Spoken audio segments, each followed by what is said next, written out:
I'd like to call the August 3rd, 2021 bid board meeting to order. We have a quorum. First item of business is the minutes approval of July 6th. Motion to approve. Second. Yours doesn't work. We have a motion and a second. Any discussion? All in favor? Aye. Opposed? Motion carries. Item number 1, financial report. Jess? Well, there's not a whole lot to report from July, since the financial report is about $100 different in total expenses from the month before. However, we did receive our bill from Roots and Branches for the year for all the landscaping that has been previously approved, so that will move out of the encumbrance line next time. And then we also still have encumbered expenses with Steiner Electric for the research that they've been doing. And Rob is planning to attend our meeting and might just be running a hair behind. So we might need to skip the next item and come back to it momentarily. Okay.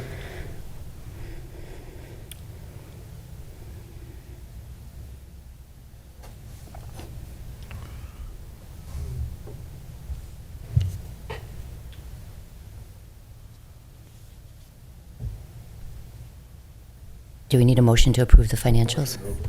Oh, second. Yeah. Motion to approve the financial report? We have a motion and a second. Second. Motion and second. Any discussion? All in favor? Aye. Opposed? Motion carries. Next item, bid transportation group report. So we've been meeting every 2 weeks and looking at different ideas. We did a walking tour of the downtown, came up with suggestions and some thoughts that Jay and Jess have taken back to engineering, and they're now looking at what some of our ideas are to see if it's even feasible or possible. And then they're going to come back to the group with a report, and we're going to start talking about narrowing it down. I think, Jay, we talked about October maybe coming to this group with kind of a summary of what we've come up with so far. Is that I would say ideally September to this group, and then October to host a public informational meeting where there's okay. a broader invite. So it's been interesting, and Jay and Jess have gone around and looked at other communities and taken pictures to help get some ideas. If anybody has any thoughts on different things that they think we should be looking at, let us know. And maybe after September, you'll see some of what we've done, and then we can do some other ideas. The plan is to get this all done in 2021, 2022 for them to come up with designs, and then hopefully 2023 do construction. I'm sorry I wasn't here for that walking tour, but I did understand that they were talking about the parking lot by our store, Tennis Hardware, closing that off and making that a full parking lot. We would be strongly against that because we do have a lot of traffic that goes through there, and loading and unloading, and the trucks that come in for different areas downtown use that street to get in and out of the main street in some places. So our store business would be very, very strongly against closing off that street. You could maybe take that triangle out of there where the flowers are all in there. You could gain some parking places in there. And that might help the parking downtown some. But I don't see that you'll gain that much parking by closing that street off and making that a full parking lot. I think everything's just on the table right now, Herb. There's been no decision, so we don't even know if it's feasible. Just yeah, so you know that Yep. we are not in favor of that. Okay. Any other questions or comments from anybody? What are you all looking at? We're looking at We just basically walked up and down the street. On the walking tour, we walked up and down the street, looked at the bump outs, how we can shrink those to maybe add more parking up and down the street. There was when we got to the corner where Herb's talking about, it's like that whole cluster there just is really hard for people to maneuver, and so that was one of the conversations. There's been many conversations. It's really up to city staff to figure out if what we all dreamed up can even happen. We're looking at, one of the things is irrigation for plantings, possibly Wi-Fi downtown. Come on, you guys, kick in here. Dog waste. Dog stations. I mean, we're just basically Wastewater. looking at everything conceivable. A right turn in off of 33. Basically, the rules are, there aren't any rules. We're just throwing everything on paper and then letting city staff kind of sort through it, looking at the different treatments of the concrete, from pavers, which are pretty much out, to different forms of stamped concrete. It's just everything and anything that we think potentially we should be looking at for downtown. So there's nothing, and this group has no authority to say, hey, this is what it's going to be. It's just ideas. That's really what it amounts to. Any other questions?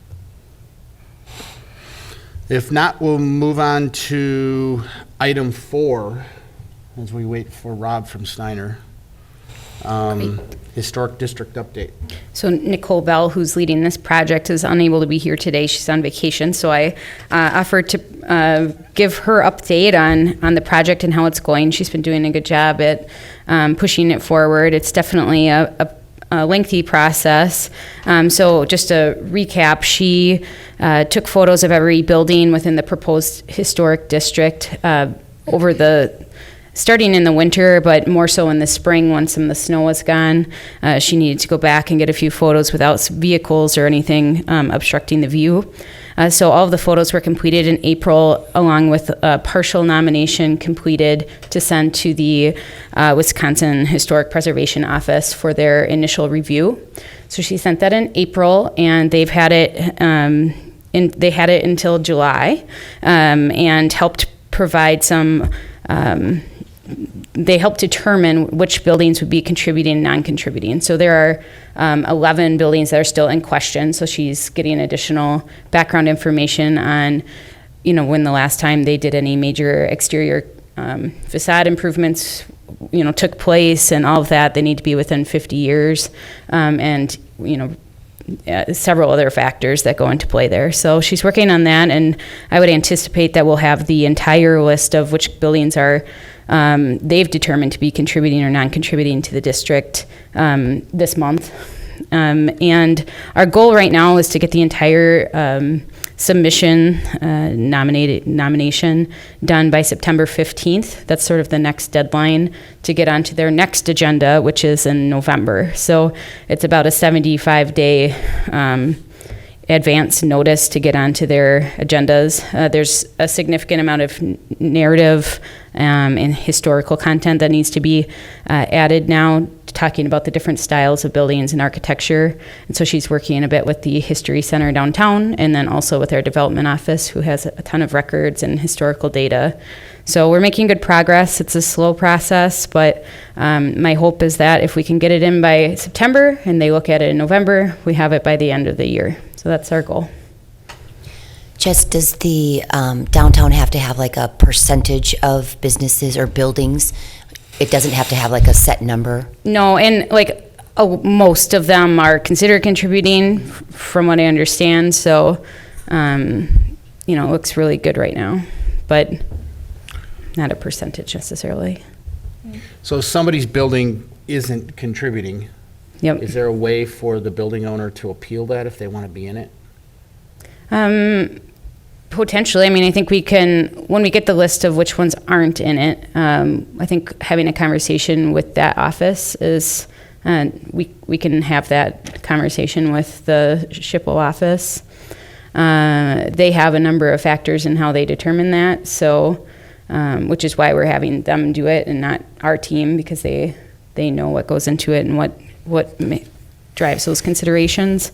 But I think definitely if you're considered a non-contributing building, the conversation is possible to talk with them about it. Okay. So does this also do Sixth Avenue? Sorry. We're doing the whole bid? They're Yep, looking at the it's not entire the bid? whole bid, it's most of the bid. Their office actually came to West Bend a while back ago and drafted what the district looks like. So they determined a commercial historic district based on the likeness of character of the buildings. So it really starts at Walnut and goes north on Main, and then kind of goes around based on, the buildings that all sort of match in architecture style and create that real downtown feel. Even though there are some buildings, like across the street from there, there's the Apple Barrel building that would totally fit into a historic property. It would not fit into that district as how they described it. And I did appeal that and ask about that. There are a couple other buildings nearby that would fit, and they said it needs to be, since it's a district, more buildings that are connected and interconnected in that way. And they also use like major roadways to determine those outlines. So in that particular instance, the Gundrums are looking at getting their own building designated as a historical property on its own, which is totally possible to do. And we have several of those in West Bend. Okay. What is the difference between a contributing building and a non-contributing building? What are the impacts? Sure. So the contributing buildings essentially are able to obtain historical tax credits compared to non-contributing. Everyone is considered in the historic district. So you can still say, I have a building in the historic district of downtown West Bend. However, you may not have the same opportunity to obtain, tax credits that others do. Okay. That's pretty much the difference. So if there's a building that's really modern and it's just within the district, it may not get some of those additional benefits. Okay, thank you. Yeah, the primary purpose for doing this is to really get that badge of honor that we have an official historic district. It's a great PR and marketing tool to attract people to come and visit and maybe put their own business here. Any other questions? So now the question is, do we know where Rob is? I texted Rob, he's on his way. Okay. He's going. So do we want to do a temporary adjournment until he comes back? I do have a quick update. Okay. We did send out, last month you approved the POCO survey with some edits. And so I made the edits. I was not at the July meeting, but did watch it and made the couple of changes. And so we did send that out just the other day. So we are starting to get responses to the survey for the property owners. So you may not have gotten your postcard yet, like it was Friday. But I believe yesterday at the end of the day, we had 12 responses already. So Awesome. yeah, Yeah, I did not get my postcard yet. right. I'm sure you'll get it shortly. So that, just for clarification, that's going out to the building owners? Mm-hmm. So that's. Yep, the Businesses building will not owners. see that at this point. Right. There may be some overlap in business owners and property owners, but it went specifically to the property owner list that the assessment goes to.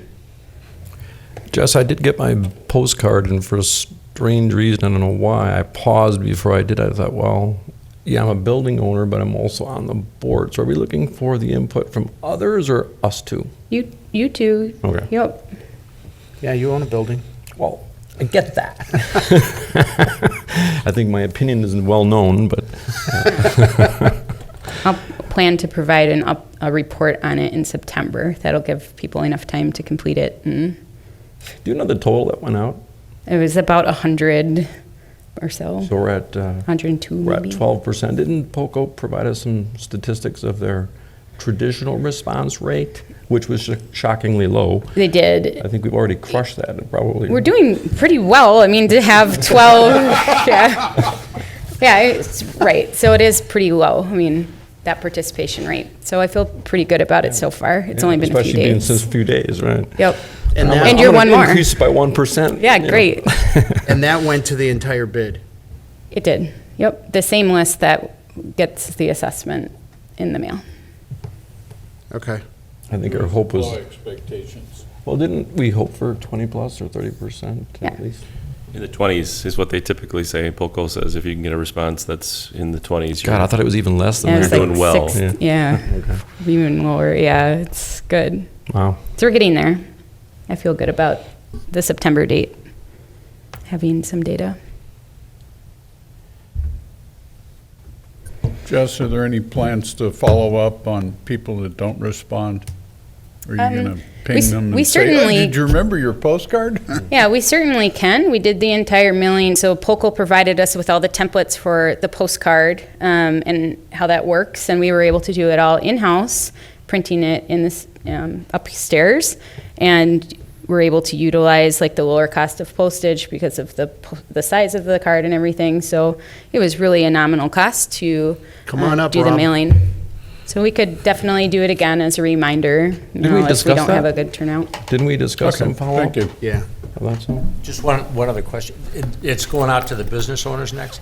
Is that, So that's our tentative plan, I think, is to follow up with a separate survey in the future. But right now, it's just this one to help sort of craft the 2022 operating budget that we'll look at next meeting as well.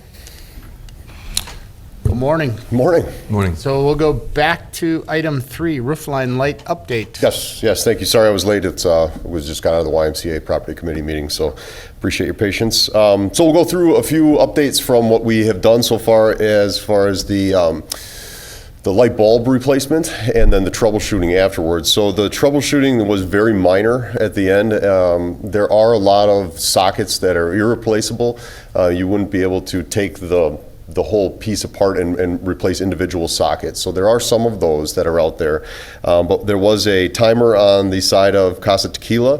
That was bad to the point where you could actually push on the outside of the timer and get the lights to turn on and off, and then would keep losing its programming. so duct tape? Yeah, we tried. So we did replace that. There was a blown fuse that was, there was a building to the south of the Collins Deck Bar. We were able to get that area back up and going. There was a large area above the Norbert that, so half of that wasn't working. There was a bad, there's 2 controls in every timer, 2 circuits that are being controlled. One of those circuits was in the timer wasn't functioning. So instead of spending the money replacing the timer, we actually used the timer to control what we call a contactor. And we took both of those circuits through that contactor, and now we're controlling it. It's the same time because it goes on and off at the same time. But we were able to put a small box in that contactor there. The timers were $600. These contactors are under $100. So we were able to save some money by putting that in and still get the timing to work on that. For that circuit, when we did that work, we turned the main circuit breaker off on that panel. That main circuit breaker did not reset. So that main circuit breaker basically went bad. As you know, if you're ordering anything, things take forever to get. We're still waiting on that circuit breaker. We did a temporary replacement with a 40 amp breaker that we had in stock, and we're waiting on the 100 amp breaker to come in. So I'm hoping that will be in, but we did get that back up and going that day.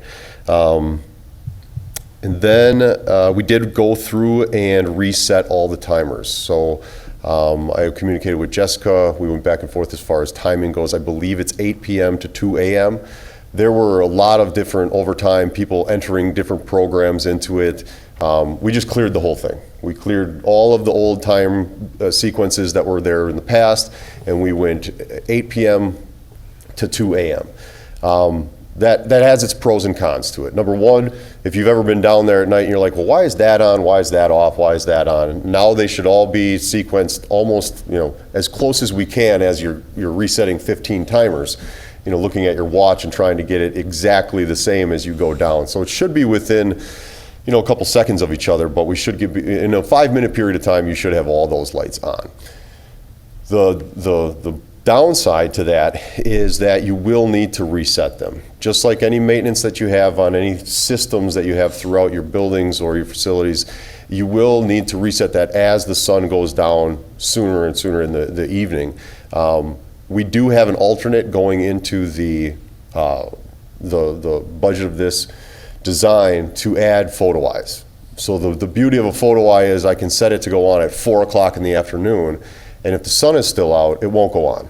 So we are putting that in as an alternate to the design, but right now you don't have that. So unfortunately, as we get closer to fall and winter months, it should be on someone's agenda to go through. It's very simple to do, to go through I mean, obviously we can do it as well, but however you guys want to do the maintenance on that, you would need to set those times, 6 o'clock or sooner, whenever you want the lights to go on. But at this point in time, the photo eyes do not exist. Rob, can I ask a quick question on Absolutely. the time? Do you have to do that per timer, or is it in one location No, to have to reset? I wish it was one location. It's 15 locations. Now, we are also in the design doing a wireless controls. Eliminate all You wouldn't that. have to do photo eyes, you wouldn't have to do any of that. It would all be done in one location on one app, basically. So what and like I said before, as far as if you've ordered anything or been waiting for anything, we are seeing a lot of long lead times, and that's the delay right now is we tracked the demo fixture, bringing in the demo fixtures for your view. It has left California, and we are looking for it in about 5 to 6 business days. So that's when we will see the demo arrive.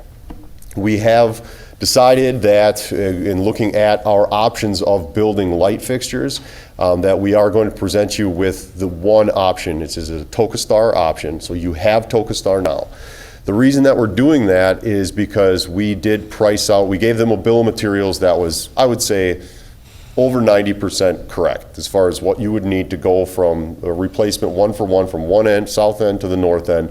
And the TokaStar not only is fairly identical to what you guys have as far as look, it was, let's say, $75,000, and the competition was $250,000, just parts.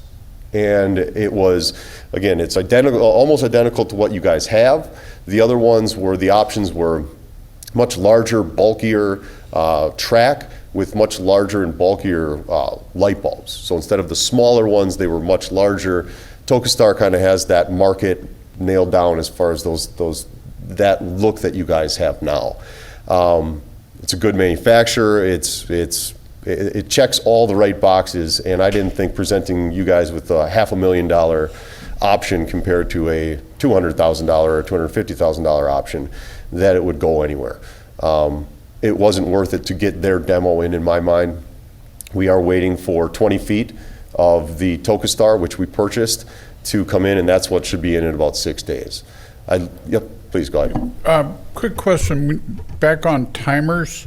Did you look at any of the GPS or the timers where you put a latitude and a longitude, and it takes care of daylight savings time? And in other words, it goes on when the sun goes down because, well, you know when that is. Because of the longitude and latitude. Some of the timers, I'd have to look at that timer that you have does not allow that. So we could replace some of those. I would say adding the photo eye, that type of timer, I'd say that would be $600 to $600. And if you're talking about adding a photo eye is $35, and some wiring back and forth between it. So you would take that $500 delta between it, multiply it by 15, and I would say we'd be much better off with the photo eye sequence for that. I do see a lot of times even if there is a longitude and latitude that you enter those things in and you go through the whole programming sequence, and in a year something happens where it lost its program or something goofy happens. Some of those digital timers are just a nightmare. I almost prefer mechanical timers that just have the dial that turns around. I see less maintenance on those than I do with the digital ones. Once we get that 20 feet in, and I'd like to even talk to you guys about that today, where should we install it? So what is a good spot for you all to look back, look at it, say, yes, this looks exactly like we want it to. And there's a few suggestions I would have, and I don't know the address, but I believe 1 or 2 doors down from the old Grasshopper on the corner of Mill to the south, there's a section that's lower and it's not working. And so we could actually take that off, put this on, get it up and going. It's not 35 feet in the air. You can walk up to it, you can see it. I think that would be my suggestion, but I want to put that out to you. Yeah, the other one you could do is my building too, because I don't have any on it. That's a good point too. And you got side by So side. we have those two right next to it. It's not a bad idea. And easy to get to too, wouldn't be a problem. Yeah, you can work off the roof. Right. The connection is there, it's just there's no track on it. Yep, and there's power just to the north of you, so it wouldn't be hard for us to get that there. It's 100% up to you guys. I want you guys to be able to look back, look at it, and get a good view of it. So you'll have to let me know on that, and Jessica, maybe if you want to get back to me on that. But we're looking at about 6 days till that gets there. So once that's done and in, and you look at it and say, yes, that's the one, we can finalize the details. So the mounting details, and then in the specifications of our design, we can say, this is the part number that you use, you got to use this, you got to use that, and specify to the bidders of those part numbers. And until we get that, again, we've been waiting forever for this 20 feet of light, that we can put that up and you guys can approve that. We are, I would say, 90% done. This is part of kind of what these things look like.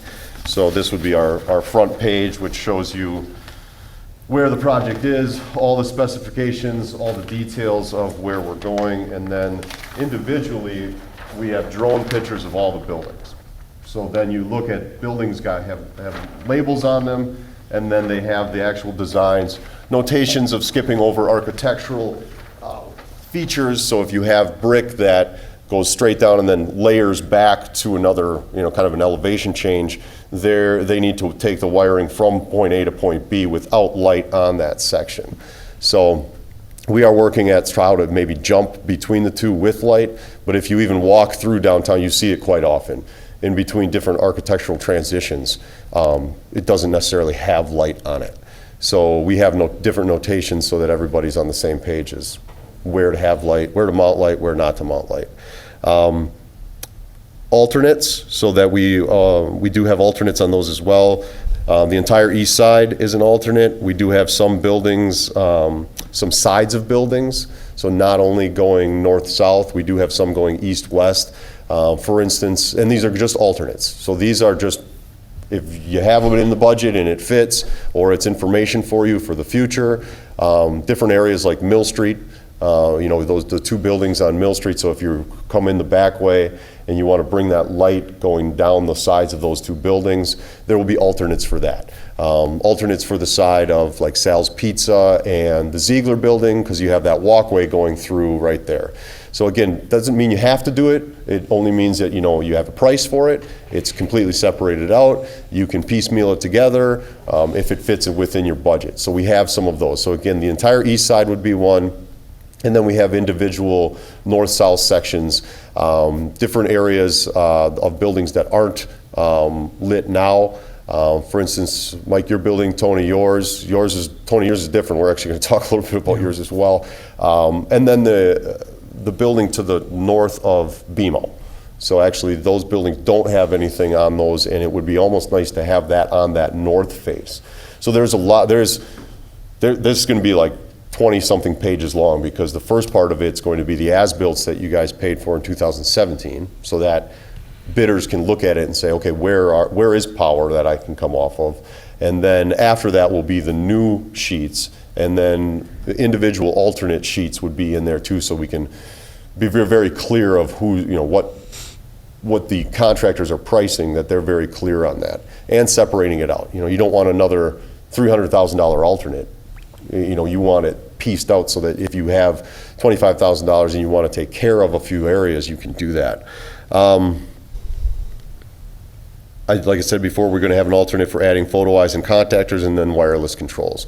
So those wireless controls would be cellular signals going through to different nodes that would then control all of the timers would be removed, and then there would be relays that would receive those signals and turn on and off. It would make life pretty simple. But it is not cheap, but it would be something that I think you guys would want to look at. Tony, behind your building, so went there yesterday. One of the issues with with your building is it's separated from everything else. So it's on its own little island. But we have an opportunity right now, if you wanted to. One of the thoughts I had was that you might have a multi-meter system in your basement, that your tenants would all have their own meters, and they don't. So there is only one electrical meter that's there.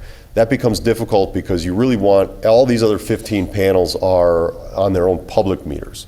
So you guys get whoever gets 15 individual We Energies invoices every month, and we want to try to make that 16 to go off. I know. Well, if you got 15, why not add one more, right?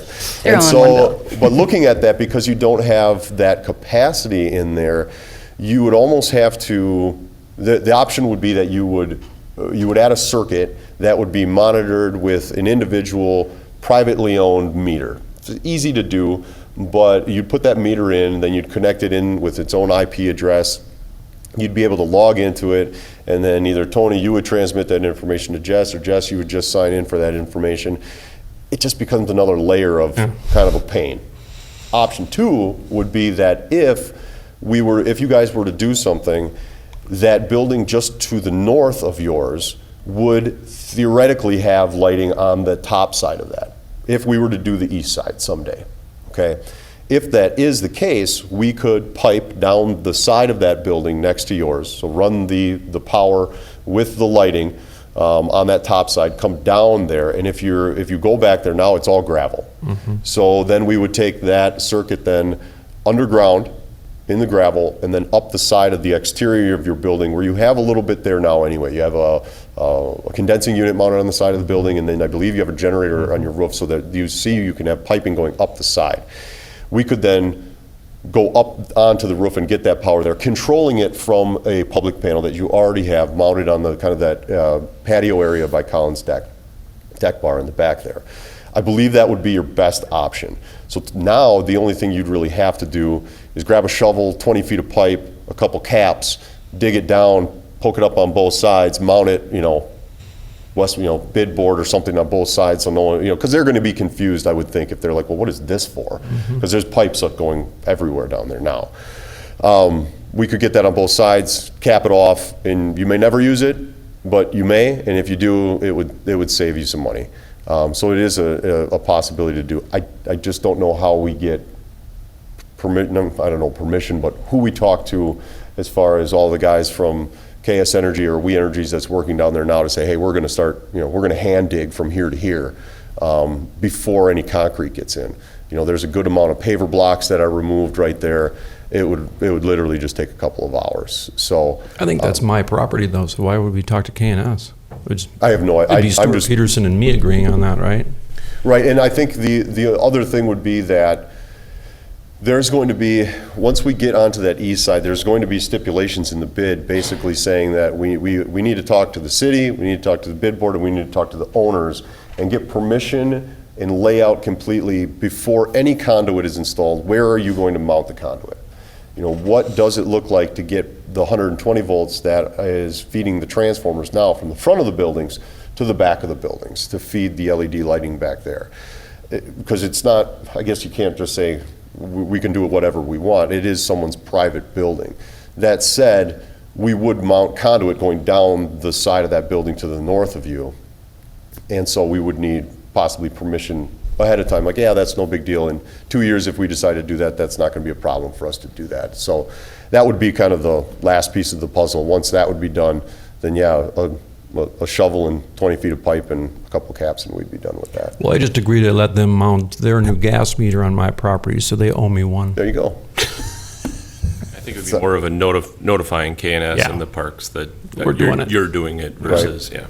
And I was talking to the guys that were working right there, and we kind of discussed some of the piping that is there, and we would actually stay to the west of everything, kind of closer to that stairwell, and I don't think there's anything in there. And if we're hand digging anyway, it shouldn't be a problem. So it was something that I was there yesterday taking pictures, and if it was my building, that's what I would do. I wouldn't, that individual meter and the, you're talking a couple $100 for that meter, and then the programming and getting it into your network system, and then getting someone access to it, and then you have to do the mathematical calculations every month, and for $13 of, not even, for a couple bucks of power. It would be a lot of work for. That was the question, actually. What would that cost just to run my building if it was on my own meter? I mean, we're talking peanuts, right? Correct. So all that also That's true. may not make sense. Totally up to you. I mean, it's really, especially with the LEDs, I mean, you're really not consuming much of anything. So I could keep my island standalone, but still time it. Sure. It wouldn't have to be connected. Yeah, and And if we there's did no it roughing in, wirelessly, none we of would that. put some kind of, like right where those that condensing unit is on the side of the building, we would just drill through that electrical room, that mechanical room. It would be right outside, so, you know, of the relay, the node to receive the signal to shut down, and no one would notice it was there. But yes, That would correct. take no rubbing it in now, none of that stuff. I'm sorry? It would not require any hand digging, putting in rough in of the conduit. It would just be me facing a couple bucks a month. That's correct. Okay, I'd elect that option. Okay, that works for, that's fine. I would need to note it though in our bid documents. So that was the main thing of me going there, is what are we going to tell everybody who's bidding on this? How are we feeding the lights on this building, because it's not connected to anything? Everything else you can pretty much figure out. You know, there's a service, there's already power going to the roof, it's going to the north side. You put a box in here and you take power going back the other way. But for yours, it was, you got to figure out where it's coming from. So the question is, you threw around 200 to 500,000. We're more in the 250 range, and you're saying that's for material? No. So that would be for, that, we're going to be putting together, when we present this to you, we will actually have our estimate done and give that to you. If it was the reason we went through four different lighting reps, working with them and saying, this is what we're doing, what kind of options do you have out there? And we had 3 options come through that were astronomically high. That was $250,000 of just cost parts for us. Okay. And it was ridiculous, because we were looking at then the $50,000 to $70,000 of just cost for us for the TokaStar, and it's the better product. It was the product, even if the other ones were $50,000 to $70,000 and everything was equal, I would give you those options, but I would still recommend to you the TokaStar. So I think we're in a really good position, because it's the least expensive, it's the best quality, and it's the best look. The other bigger bulbs like they have in Hartford, I'm not a huge fan, but I just think that it's, you know, I just think the look, to keep the look that what you have now, and just change it to something LED is the way to go. Color changing, we're not finding good options for something like that. Just to keep the lights that you have now, that old school look with that hue of light, the coloration of light, is in my opinion going to be the best way to go. Does TokaStar provide all the components to this whole thing? Yes, sir. Yep. So do they coordinate any kind of warranty? Oh yeah, there would be warranties. You know, there's going to be, so right now you have transformers. So you take that 120 volts down to 12 or 24 volts alternating current to feed what you have now. Those transformers will all get taken off, and you'll take that 120 volt power, and we're going to put junction boxes in where those transformers are. In the junction boxes then will be LED drivers. So those LED drivers will mount in there. That will take the 120 volts down to 12 volts DC, and then it will go directly to that track. So that's where all the power would come from for that. With all the different parts, do they, again, coordinate the warranty, or does the transformer have 1 year and this has that? And there will be different warranties. There will. So there would be, and I will definitely get that to you guys. It's typically, diodes have about a 5-year warranty, and drivers can have between a 5 and a 10.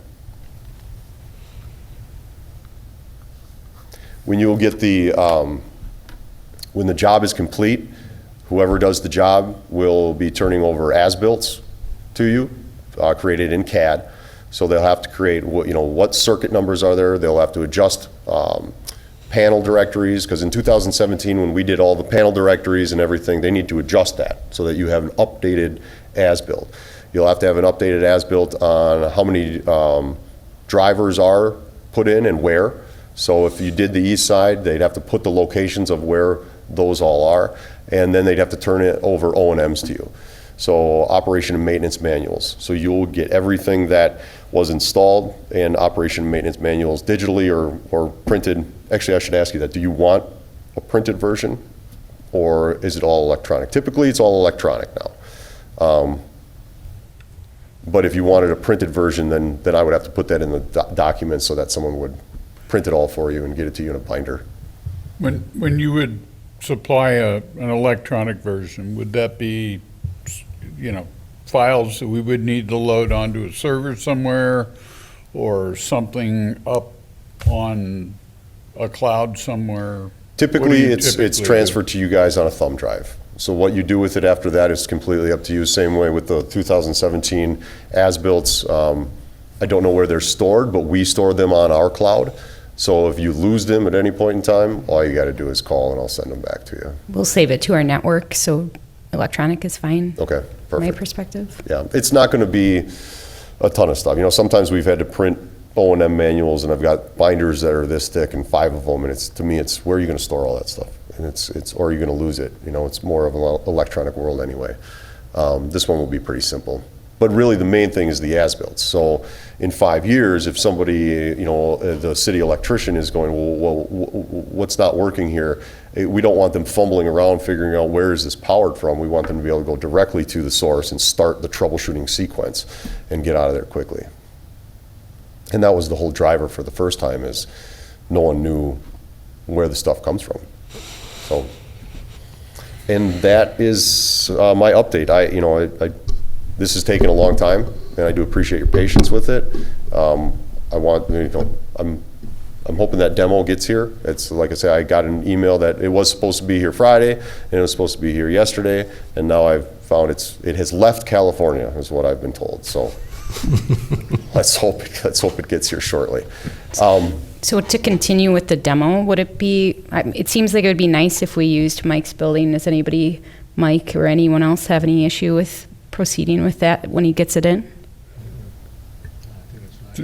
And we don't have to get further, It makes it easier from the standpoint of getting it installed, because there's easy roof access, there's already power up there, I take it. I mean, seems like a permission perfect to do storm. so Permission, that would be already. the key. Yeah, I He think says permission. yes. We're done. So Mike doesn't have to get involved. I'll make a motion to use Mike's building for the demo.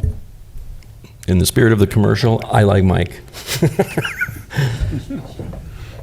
Okay, I don't have a problem with it, so. And I'll be in contact with you, Mike, so that we're scheduled and everything is, and then I think we'll bring those parts down and get your eyes on it and show you where we're going to mount it and be on the same page with all that. As long as it goes on his electric bill. I don't care. I'm kidding. I'm not worried about it. That's 3 pennies. I'm kidding. That did kind of cross my mind. I wanted to ask you all, how do we see this installation happening in the future, during the day or the night? There's pros and cons and very difficult things to do, but I need to mention it in the bid documents. And really, daytime's kind of, in my mind, the only option, but it does then pose a parking problem. So we would have to take large sections, not as large as we were doing with the light bulb changeouts, because we are able to cover a lot of ground at night. In the daytime, we're actually going to have to demo, rewire, install, so it would be smaller sections as we go. But if we did it at night, we're going to be drilling into the side of buildings at 2 in the morning, and I don't think that's an option. So we've already been yelled at by a few people that open their windows and scream at us as we're replacing light bulbs. But I think that really, it would, in the bid documents, I would just say normal business hours, 7 a.m. to 3:30 is a typical construction day. Are you opposed to that, or are we doing 8 a.m. to 4:30, or what would you like me to I know? think that would be fine to do it that way. Okay. And we just have to, there'd have to be coordination, obviously, of what got closed when and make it work.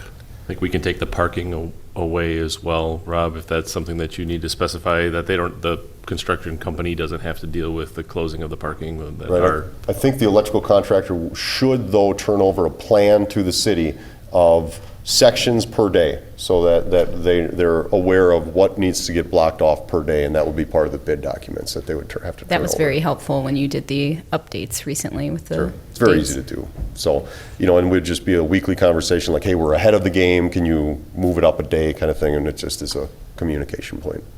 Rob, how does it work timing-wise? So you're talking about an estimate at this point, and it's 2021. We just had all of the lamps redone for a up to 5-year period of life. What does time do for us? So let's say it takes 2 to 3 years to raise the 250. Does that 250 stay at 250 in 2024, or are we talking about a significant? I know LED pricing is coming down or has come down. Has it come down and leveled? It's a good question. So you won't have a lot of other material besides the light fixtures. So you have a few boxes that need to get mounted, so that's some steel, and we all know what steel is doing. But there's not a lot, so there's 30 of those, let's say. The majority of your costs are going to be labor of putting it in and the light fixtures themselves. Will they go up in price? I would say yes, substantially. I mean, most of it's all plastic. Plastic, there's some aluminum extrusions behind it. I wouldn't anticipate you receiving a $20,000 increase in the cost of these things. LEDs they have leveled off. I mean, they used to be incredibly expensive to put LEDs in a room like this. Now it's just commonplace. You wouldn't install fluorescence in a room like this in a new building. So that price point has substantially come down, but it has leveled off. I mean, we're not going to see a $50 LED light fixture now drop to 20. It's leveled off at that 50. It's going to stay there. We are now seeing that go back up because of all the commodities that have raised, worldwide. I wouldn't anticipate a huge increase. Labor, you're going to see 3% inflationary increases throughout, but it also all depends on when you rebid this. So let's say you bid it now, and it takes 3 years to go back, and you put it out for bid again in 3 years. It will all depend on the economy too. If people are hungry and looking for work, you'd probably see things stay pretty flat. So one of my thoughts with this, and I brought this up before, was that once we get the final documents, is we put together a committee to, for lack of a better word, put together another committee to start fundraising.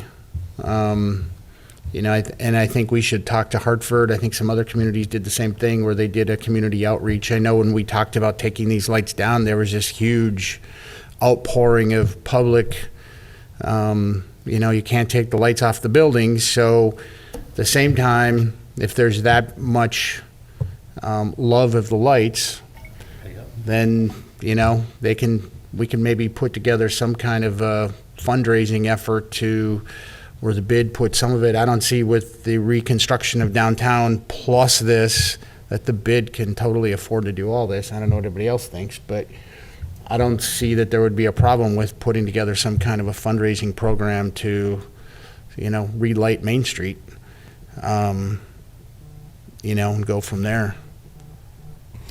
One thing I think, I just thought of this, Mike, was the face of your building. I don't know, do you wash the face of your building with light No, so that face isn't lit? Okay, No. good. Because if it was, from your canopy, if it was washed up and then we put those lights on the top, you wouldn't get see a 'em. real No. clean view of it. So, okay, good. Excellent. That's all I've got. Anything else? Actually, one quick question. Has your company done this kind of a project in any other community? No. Trying to think. This type of lighting kind of does go around different areas of whether it's a school or just architectural pieces in different areas, but nothing from one side to the other. It's fairly simple. I mean, Yeah. really, when you get down to it, you put an extrusion across the building, and then before it was kind of a wire to 2 wires to a socket and 2 wires to the next socket, and it kind of was a clumsy piece that snapped in, and now it's just an LED extrusion that snaps into the entire thing. LEDs are pretty incredible. You've got kind of it's a sealed, all the diodes, the wiring's all sealed in plastic, and it's cuttable every, let's say, 12 inches. So you can get it to a point and cut it, and then you actually can extend it with certain crimped down connectors that go into the plastic and then continue that circuitry to the next spot. So it's not terribly long as far as labor goes, but we do have a lot. I mean, you got 2,000 feet of anything's going to take you a while to put in. My question wasn't actually related to the how-to, is if you knew if it was done elsewhere, how they paid for it. Oh, I do not. We do have Hartford as an example, and as Mike already shared, they did do some fundraising within their community. They had a bunch of different downtown groups participate. I think that's certainly fair game here. We have a crazy generous community and a rich history of donating to things. That's certainly something the city would be willing to be a part of, and myself personally, as far as having those conversations.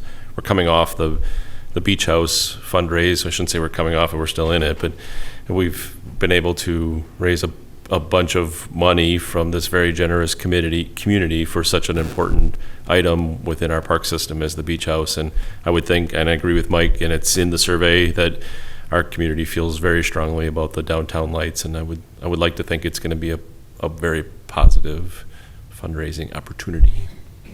Yeah, I would, just to speak a little bit about Hartford's situation, I think a lot of that too was they were being used a little bit as a guinea pig on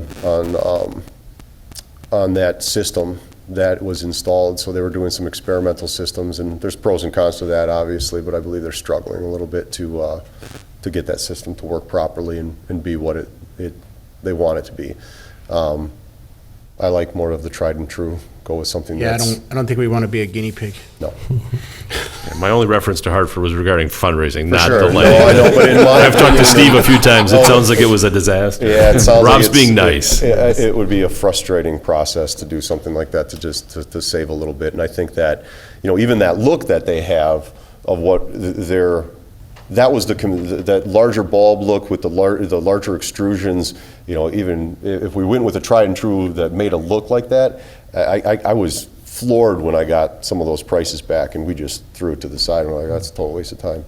Why it would be complex to install, labor would double, putting something larger like that in, because you do have a lot of transitions. I mean, it's not like it's just flat lines going across that entire downtown. There's a ton of transitions and corners, and it would take forever to put that stuff in. So I believe we have the right product for the job.